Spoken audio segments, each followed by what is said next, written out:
exile order, and the final flight. The red lights bathed the cold obsidian corridors in pulses of alarm. A metallic voice echoed through the air like a death sentence. Lara and Kira of House Nerex, you are hereby exiled for crimes against the Hive Collective. Immediate extraction in progress. Inside the detention wing, Lara's fists were clenched so tightly her palms bled. She stood tall, defiant, even as four armored sentinels approached. Crimes she spat, eyes burning. We challenged their damn groupthink. We dared to ask who we are. That's all it took. Kira's voice was softer, but no less fierce. This isn't justice. This is fear, and they're terrified of what we represent. The sisters were surrounded, their sleek silver uniforms replaced by isolation cuffs and stripped rank insignias. The guards flanked them in silence, weapons humming with ionized threat. But Lara's mind wasn't on the march to the launch pad, it was on escape. One chance, one reckless, glorious chance. As they stepped into the holding vessel, a transport shuttle programmed for automatic exile, Lara gave Kira a sharp nod. No words were needed. In synchronized motion, they spun on their heels, elbows slamming into the guards' necks. Blasters were grabbed, shots fired, 2 down, 1 wounded, 1 unconscious. Kira leapt into the pilot's seat, fingers flying across the alien interface. I'm overriding the coordinates. Xandar thinks it's sending us to a barren moon. We're choosing our exile. Lara sealed the hatch and growled, then let's make it count. With a deafening roar, the stolen ship tore free from the launch bay, dodging plasma fire as it pierced the upper atmosphere of Xandar. Kira's breath came in ragged bursts as she steered them through orbital flak. Alarms screamed in protest. Hull integrity 63%. Target lock imminent. We need a jump vector, Lara barked, gripping the co-pilot's chair. Kira's eyes narrowed. There's a primitive planet in Sector E9. Designation Earth. Low threat, unregulated space, unmonitored by the collective. Lara arched an eyebrow. Backwater rock. Uncivilized. Perfect. Kira punched the command. Brace for slipstream. The ship shook as space-time fractured around them. Stars twisted into blinding ribbons. For a few moments, there was no sound, no movement, just silence in infinite dark.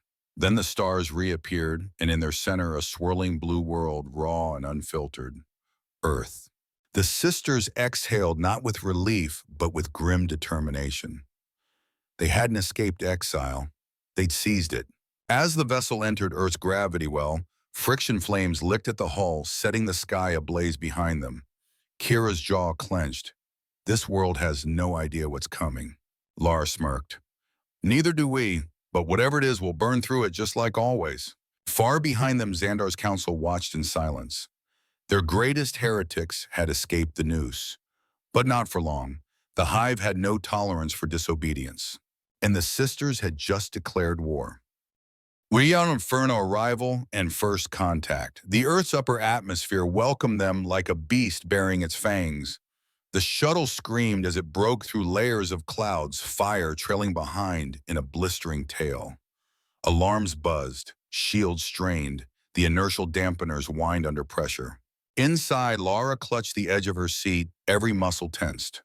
We're coming in too fast. Kira's fingers danced across the control panel, recalibrating angles. The auto thrusters are responding late. We'll hit hard, but we won't burn. The clouds gave way to sprawling lights below a massive urban sprawl stretching to the horizon. But they weren't aiming for it. Kira had set the ship toward a grassy field outside the city, a narrow stretch of land surrounded by buildings' fences in the dull glimmer of civilization. Brace, she whispered.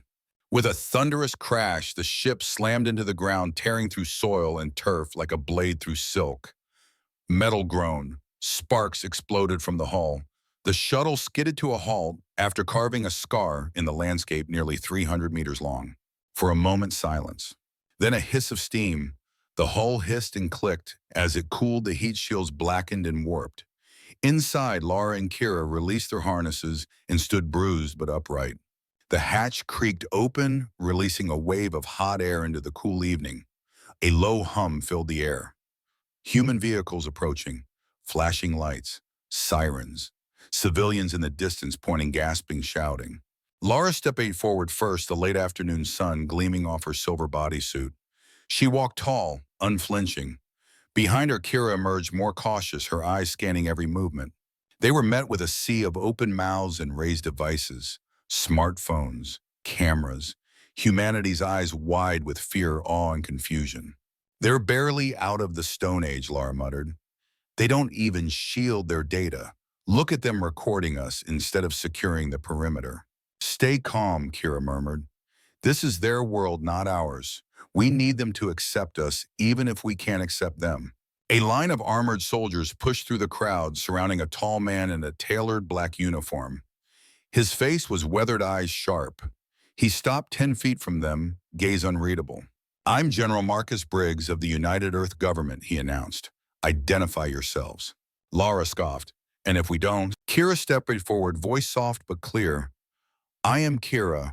This is my sister Lara. We are exiles from our home world of Xandar. We mean you no harm. The general's brows lifted. He didn't expect diplomacy, especially from the one who looked like a war goddess. He cleared his throat, trying to regain authority. Welcome to Earth. I suppose he said, awkward but sincere. You'll be escorted for debriefing. We have many questions. As soldiers cautiously approached, Lara whispered, they have no idea what we're capable of. Kira replied just as softly, and we have no idea what they'll demand in return. And thus began their first night on Earth, not as conquerors, not as refugees, but as a problem to be solved. The interrogation and first fractures, the sterile white walls of the facility felt like a prison disguised as hospitality. Fluorescent lights buzzed above, casting a pale glow over the cold room where Lara and Kira sat opposite a table of human officials, scientists, soldiers, and a few figures who never introduced themselves. Observers, watchers, ghosts in expensive suits. General Briggs sat at the center, hands folded, expression unreadable. Kira remained calm, composed. Her tone was serene when she spoke, explaining in broad strokes the cultural structure of Xandar the Hive Collective and the reason they were here. We did not commit crimes, she said. We questioned a system that suppresses thought. That was enough to warrant exile. Briggs tapped a pen against his folder. His brows furrowed. So let me get this straight. Your entire society punishes you for wanting individuality? Lara snorted. Not just punishes, erases. Dissidents are reconditioned, rewritten, scrubbed clean like corrupted data. We escaped that fate by inches. A murmur rippled through the scientists. One woman whispered something to a colleague, terms like neurological reprogramming, and collective cognition floated in the air. On Earth, Briggs said, leaning back, we value freedom. Yes, but we also fear unchecked power. You're not human. How do we know you're not a threat? Lara's eyes flared. Because if we were, this facility would already be ash. Lara, Kira said sharply, placing a calming hand on her sister's arm. We are not here to conquer. We are here because we had nowhere else to go. Briggs studied them, then motioned to a quiet man in the corner. Tall, thin eyes, too cold for his youthful face. He passed the general a thin tablet and whispered something. Briggs cleared his throat. We've analyzed the energy signatures from your vessel. You're far beyond us technologically. That alone makes you dangerous. We didn't come to dominate you, Kira replied. We came to survive. The room fell silent. The air grew heavy with tension. Lara leaned forward, voice sharp but controlled. We are tired of being judged by the systems we've escaped. If Earth is going to treat us like Xandar did, then perhaps we made the wrong choice. The general considered this. Then he stood. We have arranged accommodations for you in a secure compound. You'll be monitored, yes, but given full access to our resources. Learn about us. Let us learn about you. He turned to leave, then paused. One more thing. You may be free from your world, but on Earth, freedom has a price: trust. Earn it. As the guards escorted them away, Lara muttered, what he really means is obedience. Kira didn't reply, but something flickered in her eyes, a hesitation, a question, a crack. Because deep down, they both knew they hadn't just left one system of control. They had entered another. Confinement in the quiet rebellion. The door clicked shut behind them with a mechanical finality. The room they were led to was functional, sterile, and utterly uninspired. Two narrow beds sat parallel along opposing walls. A single dim overhead light cast tired shadows across white walls. The floor was cold steel, painted to look like tile, as if the illusion of comfort would be enough. Lara stood in the doorway unmoving. Kira took a tentative step inside, scanning the space with a weary gaze. This is what they call accommodations, Lara scoffed. Might as well be a cage. At least it's not a reconditioning chamber. Kira replied softly, though her voice lacked conviction. Lara flopped onto the nearest bed, which creaked under her weight. She stared up at the blank ceiling, exhaling sharply. We've traded one prison for another. Only difference is this one smiles at you before it locks the door. Kira sat on the edge of her bed, folding her hands in her lap. It's temporary. We're being watch tested. They don't know if we're allies or invaders. They'll never know, Lara replied, because they'll never see us as more than threats in beautiful armor. Silence settled between them, heavy and familiar. Time passed strangely in confinement. Hours melted into each other. No windows, no clocks. Just meals delivered without conversation. Lights dimmed and brightened on schedule. The humans thought this control was subtle. But to Lara and Kira, it was painfully obvious. Still, they didn't resist, not yet. Instead, they observed. The guards rotated in 12-hour shifts. The food came from a lower-level kitchen. The hallway outside their room had two cameras, one fake, one real. The ventilation system connected to the interrogation wing. Kira began to map it all, mentally reconstructing the layout of the facility. Lara, meanwhile, devoured the cultural materials provided: art history, language, literature. She was captivated by Earth's chaotic creativity, its contradictions, its emotional rawness, the bold strokes of human paintings, the music soaked in rebellion and longing. It stirred something in her she didn't know was there. They fight with feeling, she said one night, holding up a crude painting from the files. Not logic, just instinct and pain. Kira studied the piece and nodded. And yet they build, survive, adapt, without a collective to tell them how.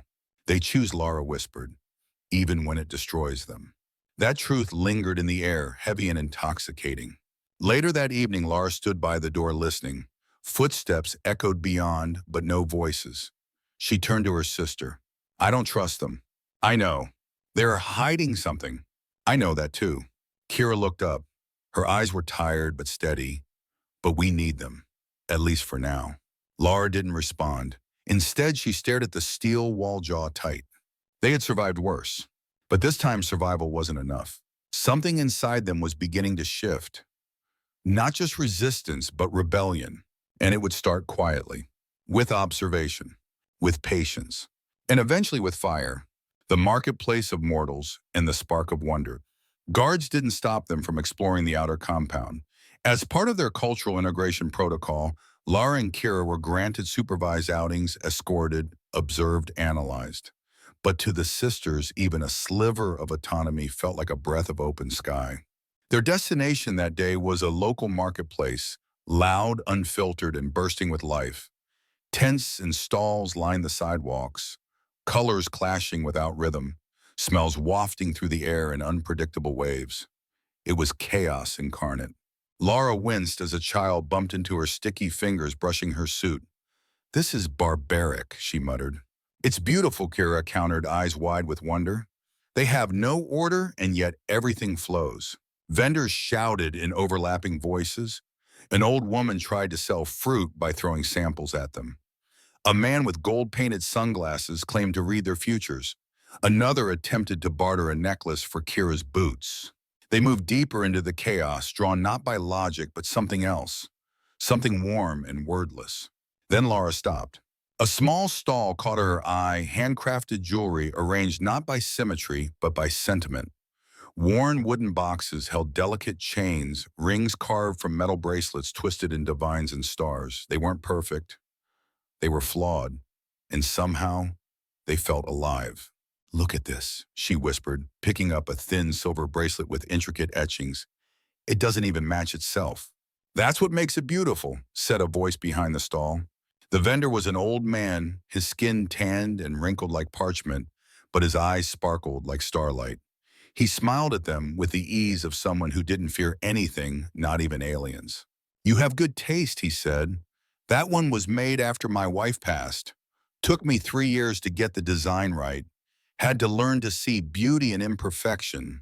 Laura was silent, the bracelet still in her hand. "Where are you two from?" the old man asked, though it was clear he already knew. "A long way," Kira replied gently. "Too far," maybe, Laura added, not looking up. The man chuckled. "Far doesn't mean lost.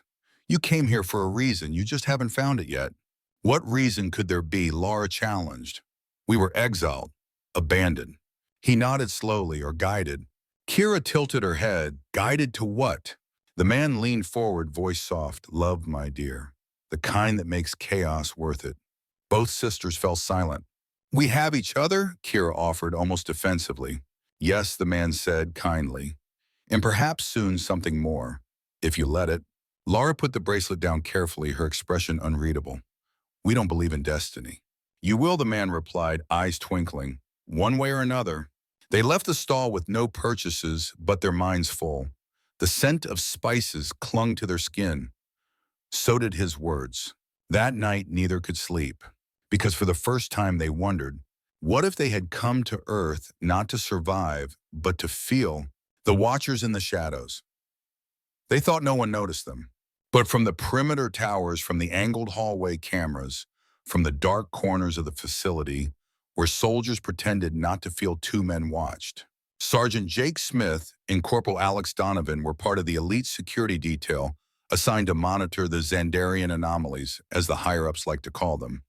In reality, their job was simpler: keep eyes on Laura and Kira. Record report, never engage. But hearts don't follow orders. Jake had been the first to look too long. Laura's fire, her glare, her defiance, the way she stood like she'd kill a god before kneeling, had pierced straight through his armor. He didn't know what it meant at first, just that when she spoke, he stopped breathing. And when she left the room, something inside him stayed behind.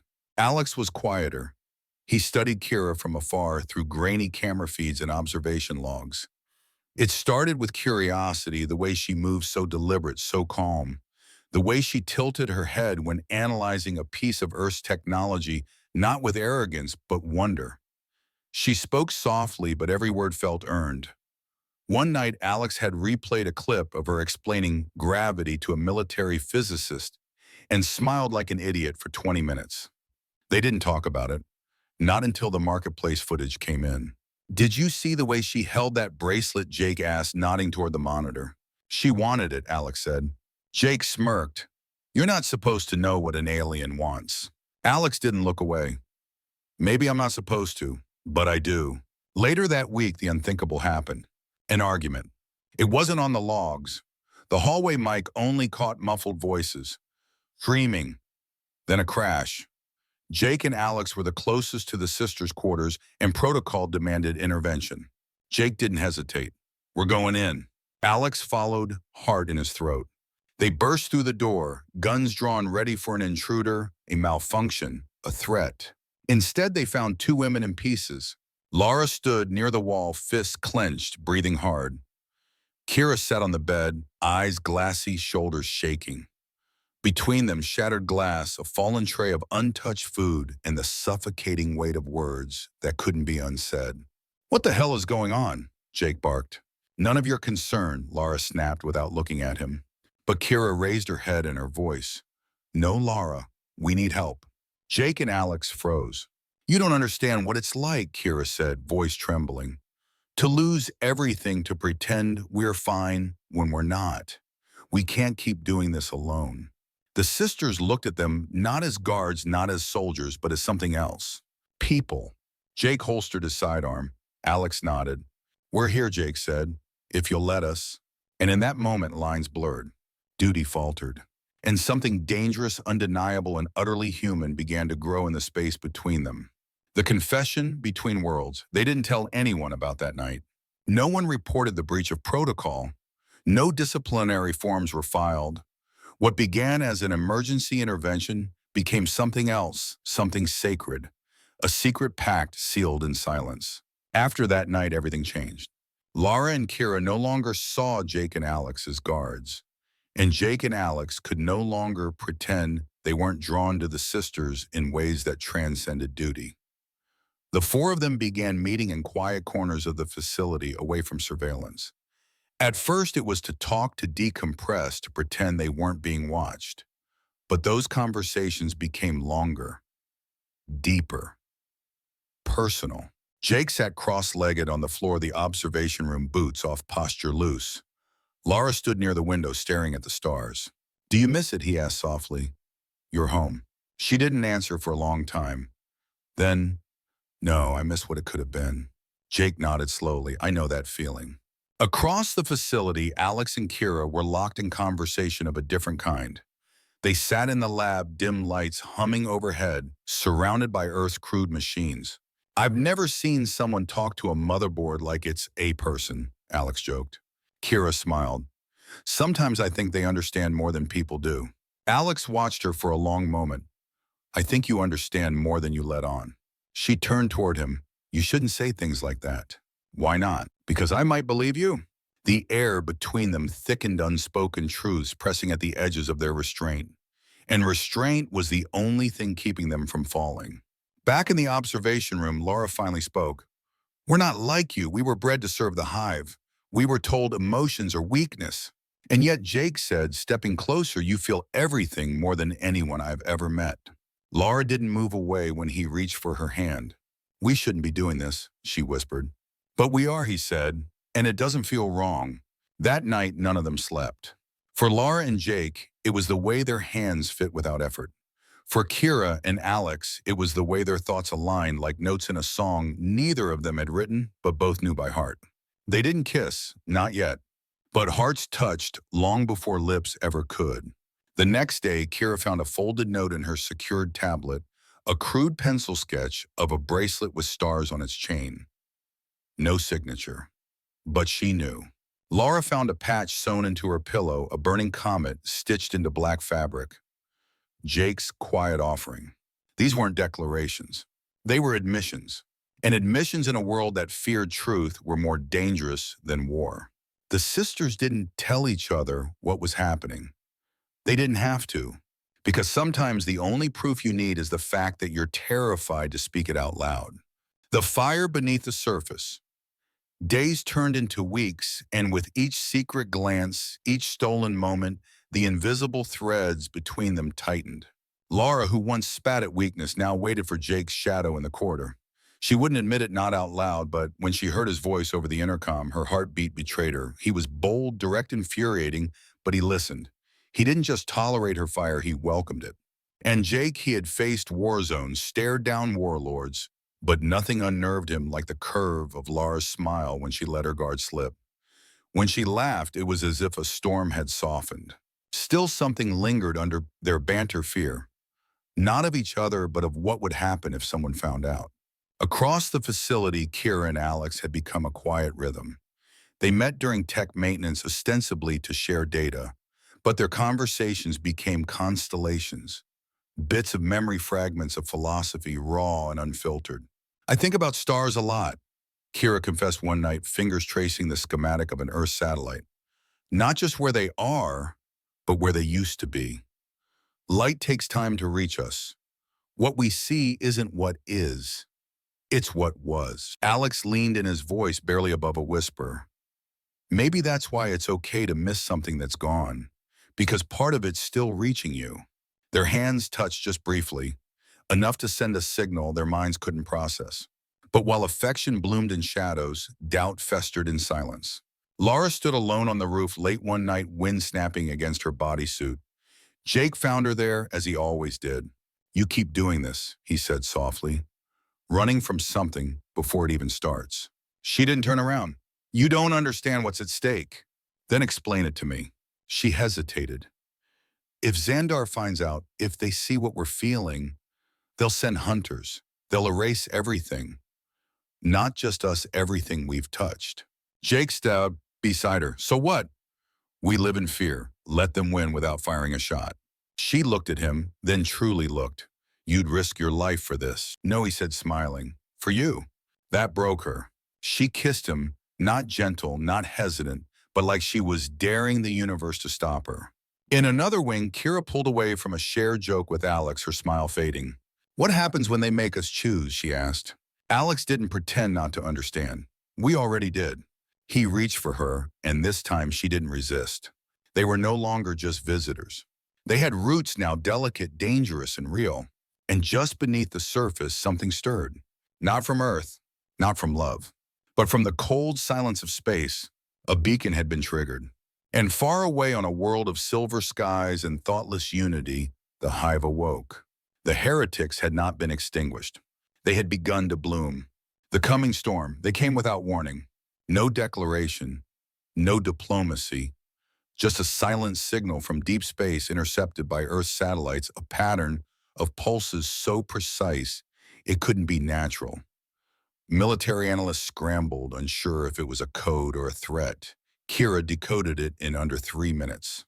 Her face turned pale. "It's a hunt command," she whispered. "Xandarian Black Order. They know we're alive." Lara stood without speaking, her body vibrating with fury. "They're sending the executors." General Briggs called for emergency protocols, but it was already too late. The first impact shook the sky. A streak of fire slashed through the atmosphere, followed by 3 more. Not missiles, dropships. Black angular, bristling with weapons unknown to any human arsenal. They didn't attempt communication. "Madame, it's all question." They didn't land in peace. They deployed. Lara and Kira stood in the operations center, flanked by Jake and Alex, staring at the threat they had prayed would never come. And yet it had always been inevitable. "I thought we had more time," Kira said quietly. Lara shook her head. "Time was a luxury we were never allowed." Briggs turned to them. "What are they after, you two?" Kira nodded.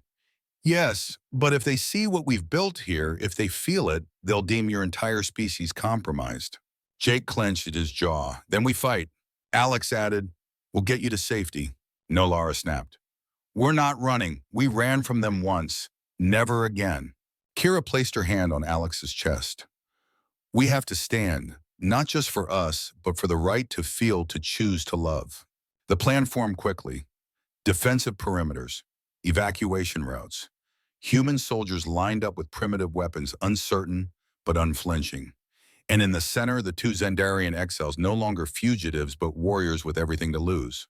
As the night fell, the first explosion tore through the outer gate. The air rippled with energy as Xandarian hunters descended, clad in biosuits of shifting black chrome. They moved like phantoms, silent, efficient, merciless. Lara met them head-on. Blades of light sang in her hands, cutting through attackers with elegant rage. Her eyes glowed with fury, her body a blur of deadly grace. Jake fought at her side, his rifle blazing, never letting her fall. Across the compound, Kira activated an electromagnetic shield over the facility's core systems. "Buy me 2 minutes," she shouted. Alex didn't hesitate. He stood between her and a charging executor, emptying a full magazine before tackling the creature with nothing but a steel rod and a death wish. They survived the first wave. But it was only the beginning. As smoke filled the air and sirens wailed, Lara pulled Jake behind cover. Blood stained his arm, but he grinned. "Told you I'd fight for you." She touched his face, her voice steady. "Then fight beside me, until the end." In the distance, another dropship screamed toward Earth. The hive wasn't done, but neither were they. Love in the fire, the second wave hit harder. Xandarian elites, faster, more brutal, stripped of empathy by design, descended like shadows turned to steel. The sky split with plasma fire. The facility burned from the outside in corridors, melting into rubble and smoke. Humans screamed. Alarms howled. Earth was bleeding and the hive was merciless. But so were the exiles. Lara fought like a supernova unchained. Her blades curved through air and armor. Her breath ragged teeth bared. Every strike was defiance, every dodge a whispered "not today." Jake stayed close, bleeding but unyielding, covering her blind side with ruthless precision. Where she burned, he carved a path. Kira and Alex held the inner compound.